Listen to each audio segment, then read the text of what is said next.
rol mar CSOs makoro nie gwenge.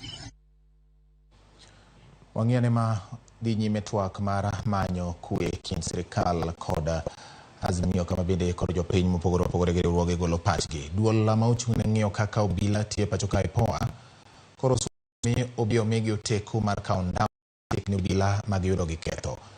IPOA bende oseyo bad migawo mar obila masani otelnegi kod Jafet Koome kuom rocho tije bang' miyo gi lipot ma obam ewi nonro magitimo.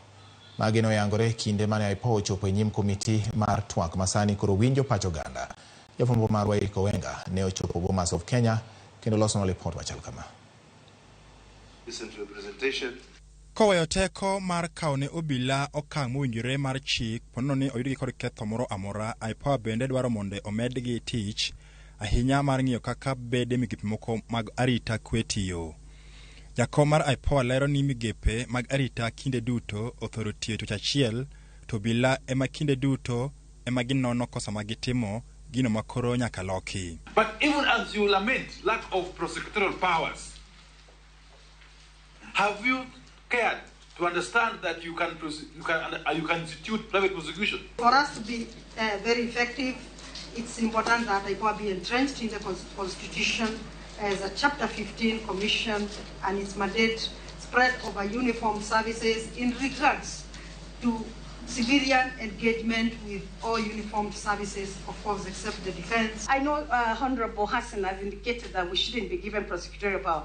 Truth be told is that the more people review the files, the more the delay and justice is actually both for the police officer and for the people. Kama timar Kalonzo Musyoka gi Kimani Ichung'wah sechego no keto IPOA etago maliet mar chiwo ler kaka gisobedo ka gitiyo kinde mokalo. Kata kamano IPOA nowacho ni dwaro margi mar chopo ratiro ok osebedo mayot kendo gore Lwanda kaluwore ni obila kinde duto mino badgi. We sometimes encounter bottlenecks because this laboratory is under the control of the DCI.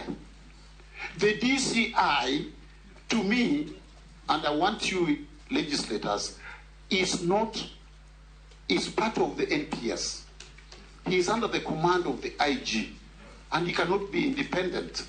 He denies or they alter the evidence because they have to give us the report. Kaka okang mar chopo dwaro mar ogirimiti e kind piny Kenya gi Haiti, chenro mar kowo maromo obila 1,000 sani ni okang mamalo ondamo mabende igeno ni en mar kelo kwe e pinyno. Kata kamano IPOA nolero ni onge teko mar ng'iyo kaka obila biro tiyo kata kedo gi jopiny ma Haiti. Kabende ne ging'iso luoro ewi ikruok mar obila ma ibiro tero e pinyno. We are very concerned about the welfare of our officers as they engage or live for Haiti, and most importantly, training for them to be able to carry out the duties they are required to do while there. Kinde ng'anyo mar pingo piny owacho mar Kenya Kwanza ma higani, IPOA nofulo ni kwan oganda mane owito ngimagi kinde no ne gin 57. Ka Nairobi nowito oganda maromo 20, Kisumu nolalo oganda maromo 33, kaka Kakamega to nowito oganda maromo 2. IPOA bende nowacho ni sani ginono buche maromo 237. Gino ma IPOA oseyo mokalo. Why would a professional police officer continue to inflict injury to somebody whom they have already subdued? Kweth mamoko mane ochopo e nyim kamati maduong' mar twakno gin kaka jodak ma Wajir mabende sundo kaunti margi mar Wajir South, maendeleo ya wanawake, duol mochung' ne riwo wi oganda NCIC e kind mamoko.